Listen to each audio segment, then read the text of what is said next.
Okay, final session before we break for lunch. There's been a little bit of adjustment to the schedule. Oh, okay, some of which is reflected, some of which isn't. All right. I'll let Tony introduce the session. Thank you, Tony. All right. Welcome, everybody. Y'all take your seats, and we'll be getting started. I'm Tony Wasserman. I am the chair of the session, and I have three distinguished panelists here with me today. But before we jump in, one thing I'd like to know about those of you, how many of you are working professionally in software, open source? And how many of you are students? All right. I was hoping it would be all one or all the other, but we'll try to accommodate everybody. The world of open source has changed a great deal in the time that we've all been working with it. As you can see from looking at us, we're all veterans of the software wars, and so when we go back and think about open source maybe 20 years ago, the people who did open source, they were unusual, and they wore T-shirts all the time. Right? They ate pizza. They lived in their parents' house. Maybe they didn't do laundry so often. But one of the things that's happened in the meantime, of course, is that people have discovered that there's a lot of good open source software out there, and that it works, and that the cost over time is lower. And there's a big growth in commercial investment and venture capital. And so open source has become an important business decision. And as most of you know, open source code is in well over 90% of all the software that's released. Nobody builds a mobile application without using some kind of an open source toolkit. People have stopped writing their own database management systems. There are many open source database management systems. People use Python, where almost everything is open. So the shift is really a very strong one. And yet one of the things that happens is that open source has become really a standard part of the software industry. And whereas 15 years ago, chief information officers and heads of engineering wouldn't consider putting open source code into their commercial products because they didn't know what it was and they thought it was strange. But now it's routine. But what that means is that they expect the quality of open source software to have risen to be as strong and as well supported as the commercial products that they've been using for many years. So that puts a lot of burden on those of us who've worked with open source. The expectations are higher. So with 20 years having gone by, what's going to happen in the next 10? And that's what we're going to try to answer in this session. With that as a starting point, let me ask the members of the panel to introduce themselves, and then I'll introduce myself a bit, and we'll go from there. So, Peter, to you. Cool. So I'm Pete Membry. I'm the Chief Research Officer at ExpressVPN. I work on our R&D stuff, and I've been working in some shape or form of open source now for just over a quarter of a century. My name is Harish Pillay. I have been in the open source world for like forever. I set up the Singapore Linux user group in 1993. That's 32 years ago. And I was with Red Hat for 20 years from 2003 to 2023. So right now I'm doing stuff in the space that I had done work in when I was in graduate school many years ago in the AI space. So from open source AI perspective is what I'm pursuing right now. I'm Roland Turner. I run a small privacy and security consultancy in Singapore. I I started running Debian before apt existed, which I think was 96, and publicly advocating for FOSS licensing in 98. So yeah, also a significant fraction of forever. Good, thanks. And we're making rolling work after spending the morning making the sessions run. Lolling around, doing nothing. Yeah. So I'm Tony Wasserman. I think I'm officially retired, but that only means that nobody is paying me because I continue to work on open source. My first open source project, we released software under a BSD license in 1980. And then I started a company that was one of the first companies to put open source code in a commercial product. So I've been working on open source for a long time as part of all of my computer science career. So enough about us. What I want to do is ask a few questions of my panelists here and get their thoughts, and then we'll leave time for you to ask us about some of the things that are on your mind. So one of the things that's really been in the news over the past year or two is AI. Suddenly, the way to have a successful company to raise venture money is to change your xyz.com to xyz.ai. But when you say that you're doing open source and artificial intelligence, it's not clear what that means. I mean, can you use Copilot to generate code and put an OSI approved license on it, and can Copilot write open source code? That's an interesting question. So why don't we start with that one? And so let's start with who wants to go first? Well, let me go first, since I spent a lot of time on that. So I gave a talk yesterday about open source AI and the definition behind it. So the question you're asking is, what do we do with AI, and how do we engage from an open source perspective relative to AI? And if you are so I think there are a few things we need to keep in mind. In the US Copyright Act, it does clearly state that if you created using any tool, in this case an open source LLM, a large language model, to create source code as a 100% thing, that means you don't change anything, that code cannot be copyrighted because it came not from a human. But if that code that came out of the large language model has got some human component that you didn't, like you edit some stuff or whatever it may be, I don't know what percentage it would be, that can be copyrighted. So that's an interesting twist in the Copyright Act of the US. I'm not sure that clarity is available elsewhere. So from my point of view, the idea of if you want to do open source AI, as it stands today, the open source AI definition, which was released in late October last year, version 1, is sufficient but incomplete. It's sufficient because it addresses the 4 freedoms of software, the ability to use, to modify, to share, and distribute again. But it does not address the elephant in the room, which is about access to the data to train the model. Without that bit, you actually have a failure in the model, in calling it open source, from my perspective. So that's where I stand right now. Yeah, I think I stand in pretty much the same place. Roland, do you want to add?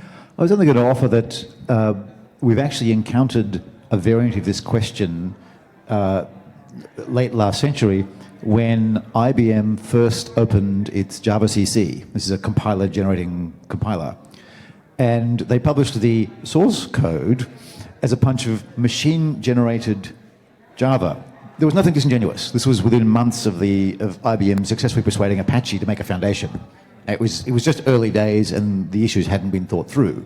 But yeah, out comes the source code, which is the machine-generated intermediate form itself in Java source code to run as a compiler. And there was a bit of a pushback about that. And the FSF will say, hey, we already addressed this. What we say in the license is not source code. What we say is the preferred form for modifications. Yes.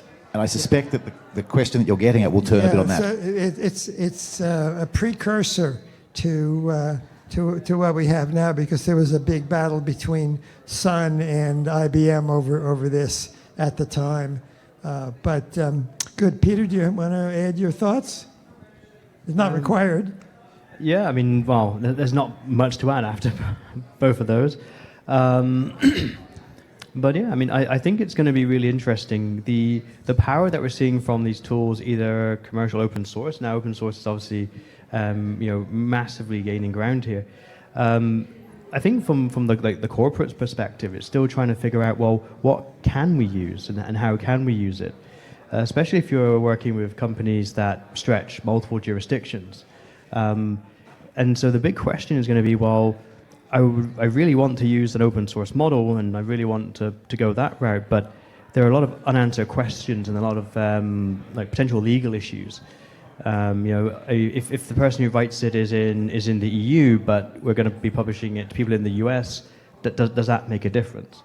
So a lot of stuff like with the internet, I think there's going to be a lot of challenges. So the take-up of AI and certainly all the generative AI has been huge, certainly in Western Europe and in the United States and elsewhere. For a long time we thought about there are open source companies and there are proprietary software companies, and that area has gotten a little bit gray. And AI, with this idea of the proprietary training data with open source code, makes it even grayer as far as I'm concerned. I think it's, as you say, there's a learning process that will take years, and it's to get a sense of what the right way to think about it is will take us time. Sorry, let me add a thinking perspective for all of you. We talk about the data as not being accessible as of now. I mean, it's not officially public. Some models have the code of the model generator itself in Apache or MIT license, whatever. And then they do publish the training data in whichever form it might be, and it's accessible to all of us. Now, that's all well and good. Now, I would like you to think about let's start from here. Today is 1899. Okay? 1899. And there's this company called Open something or other, AI, I think they call it, just released a model that is based on the knowledge in 1899. Whatever, they have harvested whatever. And they have released a model. And here you and I are now going to query it as what we have been doing, and we're going to ask the question, can women vote? What do you think the answers are going to come back with? Not yes. So think about it. That's the importance of the training data provenance. Do I know what was it trained with? If I don't know, if I don't know what the training data is, we have a problem. So fast forward to this century, that's exactly where we are. And that's why the need for access and full provenance of the data for training is necessary before you can call the whole thing an open source solution. So I love that example, and I think it's particularly relevant when we're talking about life-critical applications. So we've seen about autonomous driving, which sort of works, and we have a lot of medical instrumentation and healthcare where this is really a very, very critical point, because if you haven't read the latest medical journal to understand the latest test or the latest results, you're not going to get the right answer. So I think that's an important thing to keep in mind. And we'll get better, right?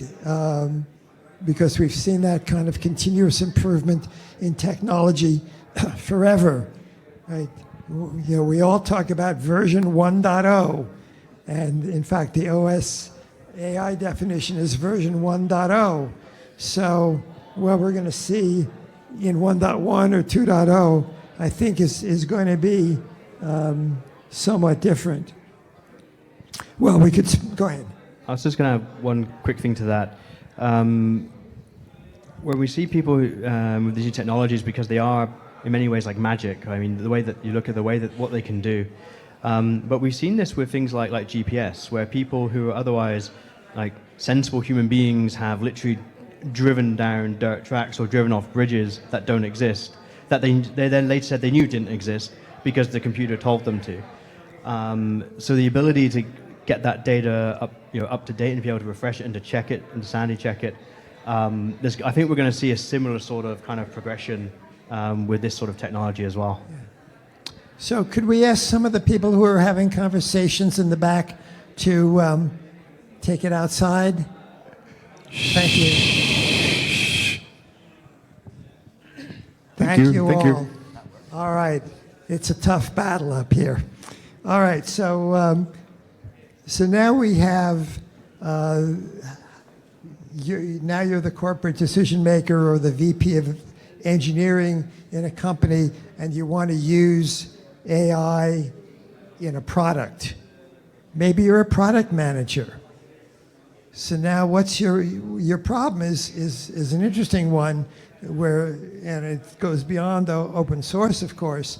It's you don't always know what the program is going to do, right?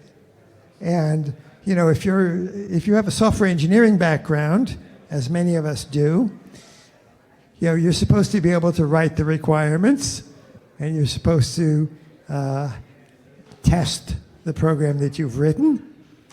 And there's a set of testing data in addition to the training data. So to me, this is another area where we need to think about how we're going to do it, because if you don't know what the program is actually doing, it's very, very hard to be confident about it. And if you're running a large corporation which has many billions of dollars of revenue, or the equivalent in other currencies, there's a big risk for you as a company to use this in a product that you deliver to customers. So we'll ask, how many of you feel okay about delivering a product to customers that has open source code, including AI technology? Yes, until that last bit. Yeah. So, you know, this happens all the time, right? You have the leading edge, the people who are brave and are going to do it early and take their chances, and you have the other people who are going to wait and see for a little while. We have an example. There's a company called Waymo, which is part of Google, and they have deployed self-driving cars in San Francisco. Okay, now, even if you don't know San Francisco, it's a city that has lots of hills, lots of narrow streets. It's not easy to drive in. Well, nor is Bangkok, for that matter. But, you know, are you willing to be a passenger in a Waymo car? Yes. Okay, so my family, that's what we use. Okay. Because my daughter especially, she doesn't want to talk to a human driver. She just wants to get where she's going. But it's an example of the application of the open source code that Google uses and the AI technology that goes into deciding and then, you know, deploying it. All right. Anything more? We could go on all day, of course, about AI and open source, but maybe we should, let me stop here and say, do people have some questions about this? Go ahead. Mike, please. then we can move on to... Thank you. So my name is Nitish Tiwari. I'm from Gartner. I actually have multiple questions, but let me be very upfront about it. So first question is, do you think that open source initiative is actually late with open source AI definition? And since they were late, they published an incomplete definition. So I'm being very bold about it, maybe. But that's what my question is. Do you think that they are already late? Because companies have already modified the open source AI definition in their own way, be it Meta, be it DeepSeek. They are hiding the ways, they are still publishing them under open source licenses. Do you think they are already late? Yeah, I'm happy to take that one. I'm involved in the OSI license review procedure. I wasn't actively involved in the development of the definition, but certainly there was chatter throughout the process. I sort of hear two parts to your question. One is it late? And the second is it wrong? And so I think the answer to both those questions is no, but understanding where we are at version 1.0 and why it's the way it is not something that's been communicated very well.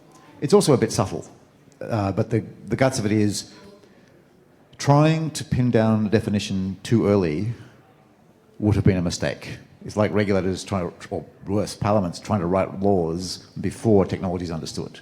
We weren't really in a position to do that even 3 years ago. So I think the process started about the right time. It went fairly quickly too. The fact that you've got commercial interests wanting to open wash is completely unsurprising. It's exactly what's going to happen anyway.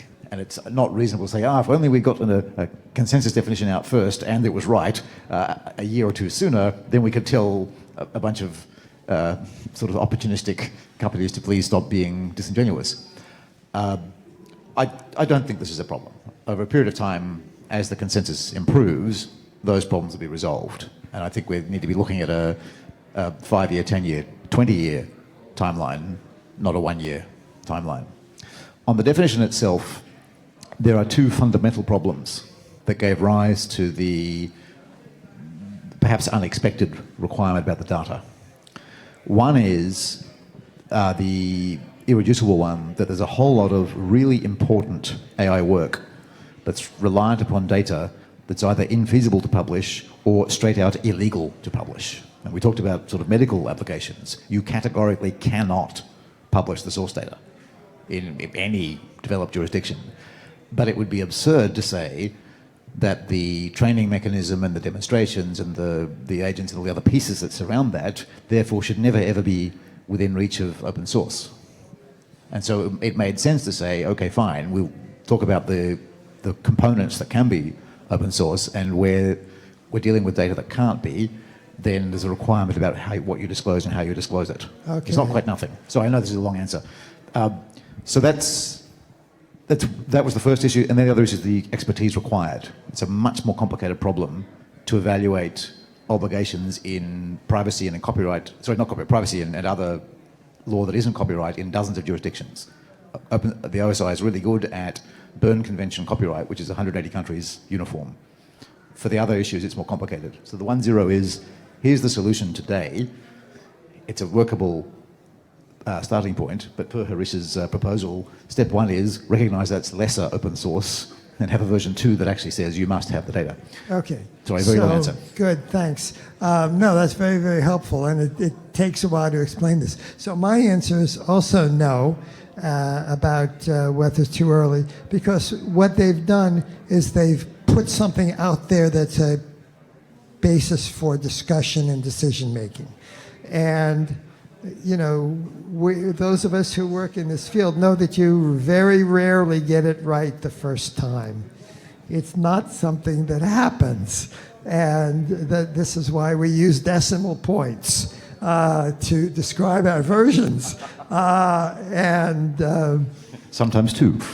Yeah, and what version of Chrome are we on? 137, I think? Something close to that. So for me, I know it's not perfect. I don't have the answers, and I think that we will, in fact, see forks of these definitions, the same way that we see forks of code. And at some point, the dust will settle, and we'll have more or less, a consensus that will serve, I would say, the vast majority of people, if not all. Maybe if I can add to your question, if you think about, again, time travel, let's go back to 1998, when the open source initiative was established. If you were to be in the audience and ask the question, are you too late in defining what open source is? And 20 some years later, that's the default, right? So all the proprietary guys have died. So the way I look at it today, because of the highly successful nature of the idea of open source, it's been co-opted by those AI companies from a marketing perspective. So we, and you're coming from Gartner, your organization should be far more critical about how they use the tool, the words in the stuff that they create. Because by giving them the leeway to do whatever they want, that is failing all of us. The collective us spent 20-something years trying to build this idea and value around the terms open source and the definition behind it. So I look forward to you from reporting this back to you. No, thank you. Thank you for saying that. Yesterday, I gave the session on my hype cycle that is already a published document, and we actually called it out that this is a problem in the open source space right now. This is a trend that we are also seeing where, so I actually presented it here as well, and it is already a published document, and we are coming up with another trend. So we are being critical about it, and we are calling it out that this is not open source. You are not providing the data sets. I can't replicate it, and we are calling it out publicly. So can I add one more bit? Just because I'm very picky about this particular thing. Open source is never hyphenated. It's never hyphenated. Can you repeat this after me? Open source is never hyphenated. All right. There's a complicated linguistic explanation for this on the site. Yeah, so I remember giving talks at Gartner conferences in 2008 and 2009, around then, where people were still trying to spell open source. So and for their business marketing. All right. Well, as I said, are we having fun? Okay. Good. So the next issue that comes into play is, how does open source, and particularly open source for AI, find its way into a company? So how many of you work in companies that have an open source project office? Oh, consulting opportunity. No, but how does your company decide when to use open source, which version to use, how to include it in products, all these kinds of issues, and how do your company decide, well, here's this piece of open source software, but it really consists of some code that your team wrote and 80,000 lines of components that were written by other people and imported into your code, and now you have this thing. Where did all the pieces come from? So now we have kind of two related problems, and I think this will fill the remainder of our time, which is, how do those decisions get made in your company? What are important concerns to you when you include open source in your product? And how do you govern the use of open source in the various projects across your company? Yeah, first. Of course, that's a big question. So for us at ExpressVPN, I mean, open source is one of the key technologies that we look to use. We prefer to use stuff off the shelf, and we prefer to give back to those communities rather than create whole new things of our own. So rather than it being proprietary, if there's some software that would otherwise be ideal for us, we will reach out to that project. Sometimes we actually fund the project to make the change. Others, we do the PRs and stuff like that. We do have a process to try and check licenses and try and figure out where everything kind of fits. But what we're seeing with a lot of languages is, like you said, you pull in one thing, you have 80,000 lines of code, but that thing will start pulling in things with 100,000 lines of code, and trying to keep track of all that is proving to be somewhat painful. Absolutely, and you say off the shelf, but in fact, the thing that is on the shelf is composed, as you suggest, of a lot of different pieces with a lot of different licenses. Oh, yeah. And to go dig around there and, if you're doing manufacturing, there's this notion of a bill of materials. What are the things that go into the product that you built? And the same issue has now come up with Yeah. software. So it's very easy. I mean, if you're in Rust, you have your cargo file, and you have, these are the things that I want to include. And that's all well and good, but it doesn't actually cover all the things that the people that you're including wanted to include, and the things that they include that want to include. And to be sure, if you're building something like autonomous driving or something with like a big safety critical thing, and for us, we feel that we are, in the sense that we protect privacy and security online, and people depend on it. You really have to do that digging and start going back through the lists. But that's a mammoth task, and it can change. Right, so now you have this open source component that you're using off the shelf, and it turns out that one of the components that it uses has a bug that has to get fixed. And somewhere down the line, somebody fixes it. Now the question is, do you use the fixed one when you've already deployed the old one? Yeah. So in our case, we actually do very proactive releases for exactly that reason. But often on this list going up, as it feeds into your stuff, often it'll get fixed, very far upstream. It'll flow down, and then there'll be one dependency somewhere that isn't necessarily interested in fixing this, or the project's gone on holiday, or the project maybe ceases to exist, and then it gets stuck there. So then you have to think, well, how do I fix this myself? Do I patch it myself? Do I work around it? Do I replace it? It is a constant battle to try and even figure out how you would go about doing it. So, do you want to add to this? How long have we got? I think a large part of the answer is unavoidably going to be better tooling. The ability to discover what your ROM actually is, where that can now be readily thousands of packages. It's far beyond what can reasonably be done manually. So there are these software composition analysis tools that are out there, ScanOSS and things like this, and Black Duck going way back. So they'll tell you what's in there, but they won't tell you when it changes. So yes. Singapore Scantastic, something. Scantist, there we go, are working on exactly that problem, because what they're trying to do is give you a better basis for evaluating the risk.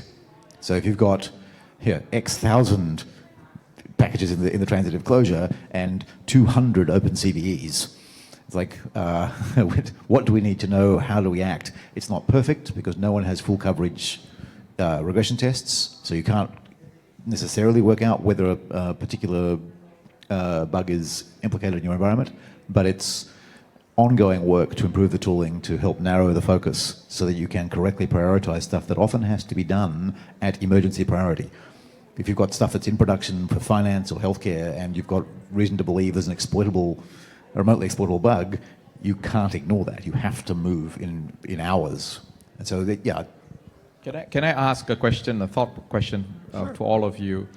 Based on what Tony said, and with Roland and Peter suggesting things, do you think something like this, the knowledge that we are kind of sharing out here, would be best placed if it is distilled into something that can be repeated to the C-suite of organizations?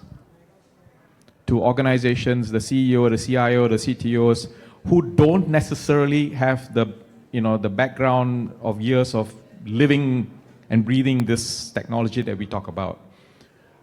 Do you think something like that is turned into some kind of a mandatory, I don't know whether it's mandatory, but you better take this course, for example, so that you better understand this?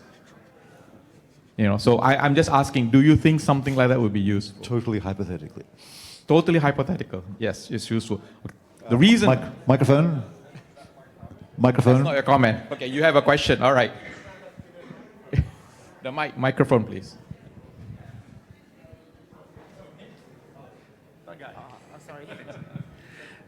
The concept is useful.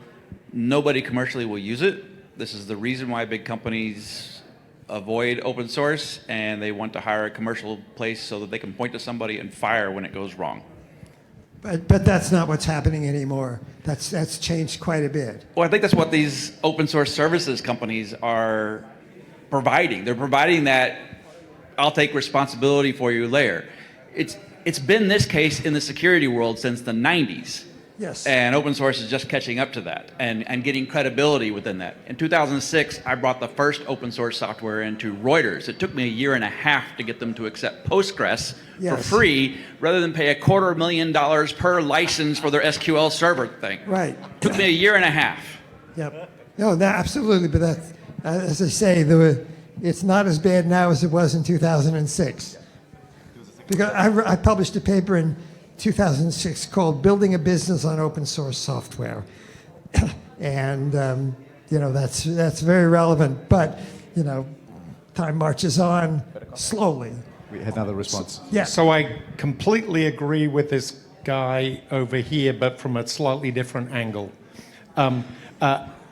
I'm one of a software foundation type of thing. I've been spending a lot of time in Europe at the moment dealing with the European CRA related to... Oh, God. Well, it's not a problem, right? It's going to actually fix the bowwag that it will create about knowing who the supply chain is, whole software bill of materials, your CNA analysis, your VEX stuff. It's all going to turn up in tooling because of that. So this is generally a very good thing. The interesting problem that's going to occur, and I think I would agree with this guy here, is that it will possibly create a band gap in the market. There will be, and I'm on the bubble cusp of this, I'm a language thing, I'm unfortunately not Go or Java, which are too big to fail, right? I'm on the language cuff. If I don't get my stuff sorted out, I will be either disintermediated by these guys or somebody's going to go and disintermediate the thing. So think Ernst & Young, PricewaterhouseCoopers, and whatever it is. There are political dangers here for the open source community related to insurance and a whole bunch of other types of things that are not well talked about at the moment. So we're having a two-dimensional discussion about security when in fact there's a three-dimensional space problem associated with policy, insurance, business stuff. And it's not clear that we could even give a sensible presentation to C-suite guys at the moment because it's not obvious what we want to do from the other side. Right. So that's why I asked the question earlier about which companies have an open source project office, because what we've seen, going back to the very first one that was at Hewlett Packard of all places, in about 2004, this is the way that companies, they used to first have lawyers who started the OSPOs, but it's now expanded quite a bit. And there's an organization called the To-Do Group, and it's really founded by the top technical open source people in a bunch of the Silicon Valley companies. And they've done some very good reports. If you go to todogroup.org, you can see a lot of what they've written about how to create your own open source project office. And what this means is the issues that you've raised, kind of filter through there. And engineers in these companies get open source training. They get training on open source governance so that they don't just steal this piece of code from here with some weird license and put it in their product, because that's a problem. I think we're still very early on the adoption curve of open source project offices, and as they move along, they'll be the natural home for addressing some of these issues and doing the education, or at least offloading it from the people who are out there raising money and having lunches. Can I maybe add something? Maybe I'll pitch this. Well, I do have a course that I'm teaching in Singapore. It's called the Chief Open Source Officer Program. It's an executive level program targeted at the C-suite for them to understand everything that we have been talking about and then some, including related to AI from an open source perspective, OSPOs and so on. The intention of this program is so that we can create and drive that awareness building across the management of every industry, including government, so that they understand what this means and they don't have to be absorbing it from conferences and events and speaking to the engineers and or some news item that comes up. So there is some form of rigor in some sense of education so that you understand what this is and ask the question. So this is happening next month in Singapore. So if you want to look it up, please look for Chief Open Source Officer Program. Great. Yes, sir. Mike. I just want to add a couple of points here. I think the bigger problem is that there are still IT organizations who think that they don't have open source. And just to let you know, in my published research note, I have called it out that it is impossible to build software without using open source. So again, we are calling it out that it is not free to use as well. So there are misinterpretations around open source, that it is free to use, it is, it is something that anybody can go ahead and use it, everybody uses it, so we don't need to pay attention unless something like Equifax happens or Heartbleed happens or Log4j or XZ backdoor attack happens. So I think the lack of education is a much bigger problem in every aspect of it. And yes, open source program office is one way to resolve it. Yeah, so, I think, again, we can look back a little bit. In 2005, I was invited to a company that builds defense systems in the United States. And I usually don't go to those places, but I will. And I started talking to some vice president, and he said to me, "We don't use open source." And I said back to him, "Do you want to bet?" And, I actually managed to get him to do a source code analysis, and let's say he was surprised. And then he said, "Well, we don't want to use open source." And I said, "Okay, so first you have the issue that you raised of spending huge amounts of money with a proprietary vendor, but you also have," and this is what got him. I said, "Well, you could go out and spend your engineering time building a new database management system which has no open source code. It's all built by your engineers in your company, and you're going to test it and support it and do all these kinds of things for years. Meanwhile, the adversaries of the United States are going to use MySQL, and they're going to be working on the value add of the application while you're still working on the foundations. And guess who's going to finish first?" And that stopped him. He said, "Well, maybe we need to look at this." It's an effective sales pitch. I wasn't selling anything. All right, so we have time for just a couple more minutes. So why don't we do this? Why don't we ask each of our panelists to give us a closing thought?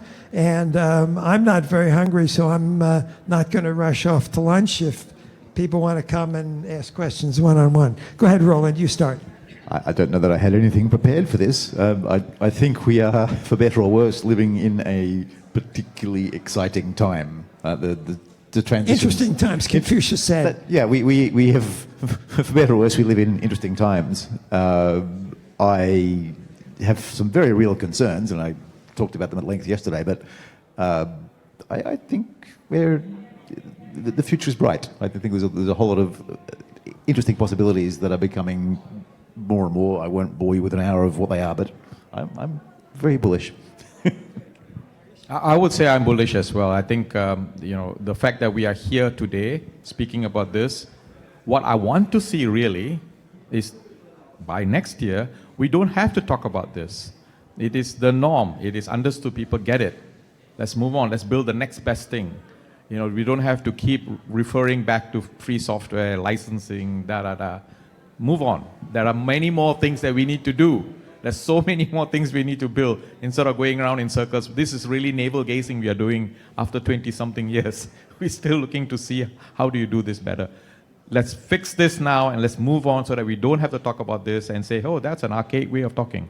Right? So let's hope we are done with that. That's my hope. Peter? I mean, for me, I'm also bullish on what we're going to be able to pull off from this.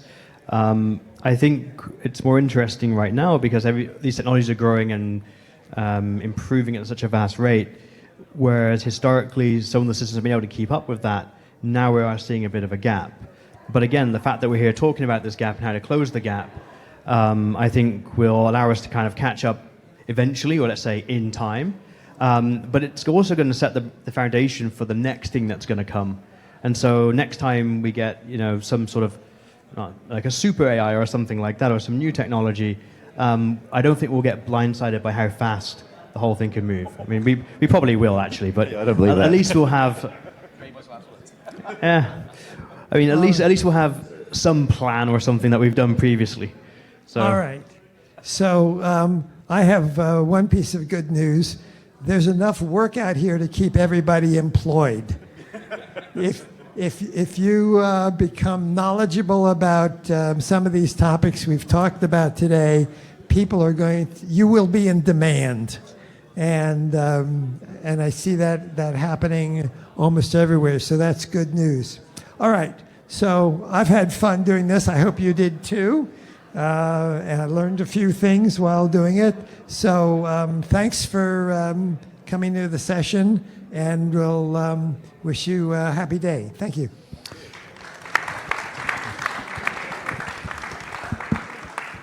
Thank you, John, Peter, Harish.